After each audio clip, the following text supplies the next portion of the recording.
কথাই বলে পুরনো কিছুকে ভুলে যেতে নেই। যেমন মা দিদিমার থেকে শেখা এই সমস্ত অসামান্য রান্নাগুলো আজকে কিন্তু প্রায় আমরা ভুলতে বসেছি। কি অল্প মশলায় কি দারুণ সব রান্না। যেমন ধরুন, এখানে সর্ষের তেল গরম হয়ে গেলে ওর মধ্যে কালো জিরে, শুকনো লঙ্কা, রাঁধুনি আর কিছুটা থেতো করা রসুন দিয়ে ডুমো করে কেটে রাখা আলু কুমড়ো দিয়ে ভালো করে কিন্তু ভাজতে হবে।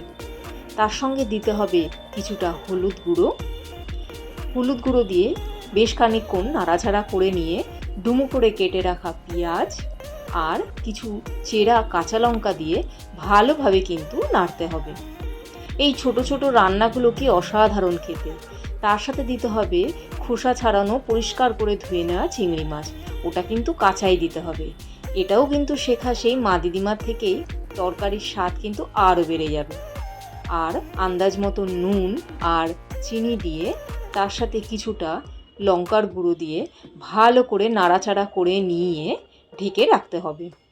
কোনো জল ছাড়া এই অসাধারণ রান্না কিন্তু একেবারে রেডি।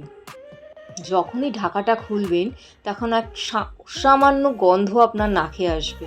তার সাথে কিন্তু গরম ভাতও রেডি, তার সাথে একটুখানি মুসুর ডাল আর আজকের এই অসাধারণ রান্না আলু কুমড়ো দিয়ে চিংড়ি মাছ। আর অবশ্যই কিন্তু একটা গন্ধরাজ লেবু নিতে একেবারে ভুলবেন না। সত্যি বলতে কি আর কিচ্ছু লাগবে না। তো অবশ্যই বাড়িতে এই পুরনো রান্নাগুলো একবার ট্রাই করুন, ভীষণ ভালো লাগবে।